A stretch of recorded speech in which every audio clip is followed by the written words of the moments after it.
Hi friends, welcome to MS astrology నక్షత్ర series. ఈరోజు మనం చూసేది ఉత్తర నక్షత్రం, అంటే ఉత్తర ఫల్గుని, ఉత్తర రెండు అంటారు.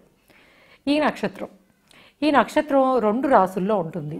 అంటే మనం చూడండి, సింహ రాశిలో 26.41 డిగ్రీల దగ్గర నుంచి కన్యా రాశిలో 10వ డిగ్రీ వరకు, ఈ డిగ్రీల మధ్యలో ఉండే మనకి నక్షత్రాన్ని ఉత్తర ఫల్గుని నక్షత్రం అంటారు. సో మనకి నక్షత్రానికి ఎనర్జీస్ ఎలా ఉంటాయి, అలానే ఏవేవి ప్లానెటరీ పొజిషన్స్ వల్ల లేదా ప్లానెటరీ లార్డ్షిప్ వల్ల నక్షత్రానికి కొన్ని బాధ్యతలు లేదా కొంత నక్షత్ర బిహేవియర్ అనేది మనకు అర్థమవుతుంది. సో ఇక్కడ ఉత్తర నక్షత్రమే రవి నక్షత్రం, అంటే ఉత్తర నక్షత్రానికి అధిపతి రవి. అలానే సింహరాశికి అధిపతి అగైన్ మళ్ళా రవి. ఇక బుధుడు కన్యా రాశికి అధిపతి బుధుడు. సో మనకి ఎప్పుడైనా చూడండి, రవి బుధుడు పక్కపక్కనున్న కలిసిన ఒకే దగ్గర ఉన్న అది బుధాదిత్య యోగాన్ని ఇస్తుంది. సో ఈ నక్షత్రం అనేది బుధాదిత్య యోగాన్ని ఇవ్వడానికి చాలా స్ట్రాంగ్గా ఉండే నక్షత్రం. సో మనకి బుధాదిత్య యోగం అంటే తెలుసు కదా, అది పొలిటికల్ కెరియర్కి, అలానే మనకి ఉన్నత విద్యలకి గుర్తింపు రావడానికి చాలా ఇంపార్టెంట్ యోగం. అయితే మనకి ఉత్తర నక్షత్రం మీద చంద్రుడు ఉన్నప్పుడు కానీ, లగ్నం ఉన్నప్పుడు కానీ, రవి ఉన్నప్పుడు కానీ పాలిటిక్స్లో సక్సెస్ అవ్వడానికి అవకాశం ఉంటుంది. మనకి నరేంద్ర మోడీ గారి చార్ట్ చూసాం మనం. ఆయనకి రవి కన్యలో ఉంటాడు. కన్యలో దగ్గర మనకి 1 డిగ్రీకి దగ్గరలోను. అంటే దాని అర్థం ఏంటి, ఆల్మోస్ట్ ఈ ఉత్తరా నక్షత్రం మీదే ఉన్నట్టు. బికాస్ మనకి ఎప్పుడైతే 26.41 నుంచి 10 వరకు ఉత్తరా నక్షత్రం ఉంటుందో, so Ravi on again Uttara నక్షత్రం. సో ఇది ఎంత పవర్ఫుల్ అయిపోయిందంటే, ఉత్తరా నక్షత్రానికి మనకి రవి ప్రభావం ఆల్రెడీ ఉంటుంది సింహంలో సగం ఉండడం వల్ల, అలానే బుధుడి ప్రభావం ఉంటుంది, అలానే మళ్ళీ రవే దాని మీద వచ్చి ఉండడం వల్ల ఎక్సలెంట్ పొలిటీషియన్ అవ్వడానికి, పీక్స్ని చూడడానికి అవకాశం అనేది వచ్చింది. ఆయన రవి దశలోనే ఆయనకి ఎక్సలెంట్గా మంచి పేరు రావడము, అట్లానే గుజరాత్ సీఎంగా పనిచేయడం కానీ ఇవన్నీ జరిగిందనమాట. అయితే ఈ నక్షత్రానికి కొంత నెగిటివిటీ కూడా ఉంటుంది. అదేంటంటే, ఎంత ఫేమ్ అవుతారో కొంత చెడ్డ పేరు రావడానికి కూడా అవకాశం ఉంటుంది. ఎలా అంటే అంటే రవి ప్రభావం, ఎస్పెషల్లీ రవి ఉన్నప్పుడు, చంద్రుడు ఉన్నప్పుడు కొంత బెటరు, బట్ రవి ఉన్నప్పుడు ఏంటంటే వీళ్ళకి కొంత అధికారం మీద ఇది ఎక్కువ ఉంటుంది, అంటే ప్రేమ ఎక్కువ ఉంటుందని, అలానే అధికార దుర్వినియోగానికి పాల్పడతారు. అంటే లైక్ వాళ్ళ ఇష్టాన్ని బట్టి మనం ఇది చూసినట్టయితే రవి దశలో ఆయనకి, నరేంద్ర మోడీ గారికి కొంత ఆయన కెరియర్కి కూడా ఒక చిన్న మచ్చ లాంటిది వచ్చింది. మనం చూస్తే గోద్రా సంఘటనలు అవన్నీ జరిగింది అప్పుడే. సో ఇది ఆ దశ జరుగుతున్నప్పుడు కొంత బ్యాడ్ నేమ్ రావడానికి కూడా అవకాశం ఉన్న నక్షత్రం. సో ఇది పాలిటిక్స్కి చూస్తే. బట్ ఏంటంటే అందరూ పాలిటిక్స్లో ఉండలేరు, బికాజ్ మనకి మిగిలిన గ్రహాలు కూడా సహకరించాలి కాబట్టి. బట్ ఏంటంటే మిగిలిన వాళ్ళకు కూడా రవి కానీ, చంద్రుడు కానీ, లగ్నం కానీ ఆ నక్షత్రం మీద, ఉత్తర నక్షత్రం మీద ఉన్నప్పుడు వాళ్ళు కొంత అథారిటీని ఎంజాయ్ చేసే అవకాశం ఉంటుంది. అయితే ఇక రిలేషన్స్, మనకి మిగిలిన విషయాలు చూద్దాము. ఎందుకంటే ఇక్కడ బుధుడు అంటేనే, బుధుడు ఎనర్జీ రిప్రజెంట్స్ మాటల్లోనూ వాటిల్లోనూ, అలానే క్యాలిక్యులేషన్. బికాస్ కన్య అంటేనే బుధుడి క్యాలిక్యులేషన్ అంతాను. మనకి మిథునంలో బుధుడు బబ్లీగా మాట్లాడడము, కమ్యూనికేషన్స్ ఆదిస్తాడు బుధుడు.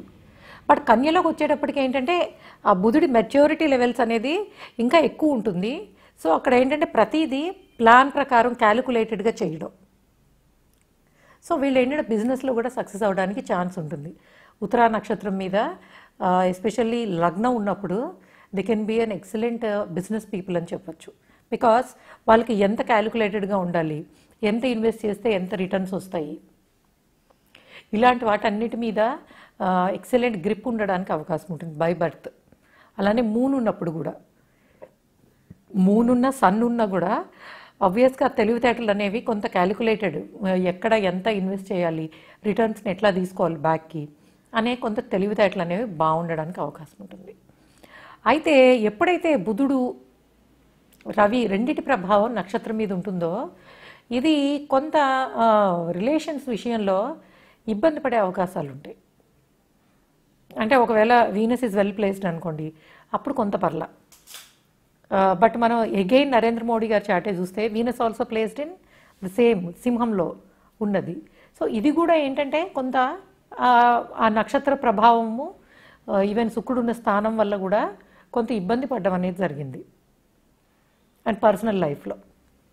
సో వీళ్ళు ఏంటంటే మామూలుగానే అందరినీ కొంత కేరింగ్గా చూసుకోగలరు, బికాజ్ రవి అంటేనే కింగ్ చేసేది అదే కదా, ప్రజల్ని జాగ్రత్తగా చూసుకోవడం. సో వీళ్ళు ఏంటంటే కొంత ఫ్యామిలీ మెంబర్స్ని కానీ అలానే బంధువులందరినీ కలుపుకుని వెళ్ళిపోతుంటారు కదా కొంతమంది, అలాంటిది అనమాట. కొంత రిలేషన్స్ని మంచిగా మిగిలిన వాళ్ళతో మెయింటైన్ చేసే అవకాశం ఉంటుంది. బట్ వాళ్ళ పర్సనల్ లైఫ్లో మటుకు కొంత డిసప్పాయింట్మెంట్ అనేది ఉండే అవకాశం. బికాజ్ ఎప్పుడైనా చూడండి, రవి ఈ నక్షత్రాలు కొంత పవర్ఫుల్గా ఉంటాయి. వాటి మీద రవి కానీ చంద్రుడు కానీ లగ్నం కానీ ఉన్నప్పుడు ఆ అగ్రెసివ్నెస్ అనేది ఇంకొంచెం ఉంటుంది. సో అప్పుడు ఏంటంటే రిలేషన్స్లో కొంత సమస్య అనేది, అలానే కొంత ఈగో ప్రాబ్లం అనేది ఉండడానికి అవకాశం. బట్ ఇది వాళ్ళ పర్సనల్ లైఫ్ మటుకే పరిమితమై ఉంటుంది. పబ్లిక్ లైఫ్లో కానీ లేదా మొత్తం ఫ్యామిలీ గ్యాదరింగ్స్లో కానీ వీళ్ళు అందరినీ కలుపుకుని వెళ్ళే కొంత మంచి నేచర్ ఉంటుంది అని చెప్పచ్చు. But anyway, this is one of the authority ఇచ్చే నక్షత్రం. లైక్ మనకి బిజినెస్లో కానీ పాలిటిక్స్లో కానీ ఏదైనా, ఈవెన్ ప్రైవేట్ జాబ్ చేస్తున్నా కూడా దే విల్ ఎంజాయ్ కూడా అథారిటీ. అలానే గవర్నమెంట్ జాబ్స్ రావడానికి ఇది మంచి స్థానంలో ఉన్నట్టయితే కనుక, లైక్ మనకి 5th హౌస్ కానీ 4th హౌస్ కానీ అలాగా అయ్యి రవి కానీ చంద్రుడు కానీ, అట్లానే రవి కానీ చంద్రుడు కానీ ఉన్నప్పుడు దిస్ ఇస్ గివింగ్ అనమాట. కొంత గవర్నమెంట్ జాబ్ కూడా రావడానికి అవకాశం ఉన్న నక్షత్రం అని చెప్పచ్చు. సో ఓకే గైస్, ఇది మనకి ద మోస్ట్ పవర్ఫుల్ నక్షత్ర రవికి, ఎస్పెషల్లీ రవి నక్షత్రం పాలిటిక్స్కి దానికి బాగుండేది.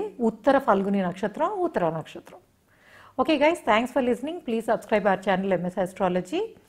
అలానే మీ నక్షత్రం ఏ ప్లేస్మెంట్స్లో ఉన్నాయి, లైక్ మీ రవి ఏ నక్షత్రం మీద ఉన్నాడు, లేదా మీ చంద్రుడు ఏమిస్తున్నాడు, లేదా అసలు నక్షత్రాలు, గ్రహాల వెనకాల ఉన్న నక్షత్రాలు, వాటి ఎఫెక్ట్స్, ఇట్లాంటి విషయాలు తెలుసుకోవాలనుకుంటే మీరు కన్సల్టేషన్ కోసం ఎంఎస్ ఆస్ట్రాలజీ మాధవి శర్మ, అది నా ఫేస్బుక్ బిజినెస్ పేజ్, దానికి రిక్వెస్ట్ పంపించవచ్చు. లేదా msastrology.com వెబ్సైట్ నుంచి కూడా మీరు కన్సల్టేషన్ రిక్వెస్ట్ని పంపించవచ్చు.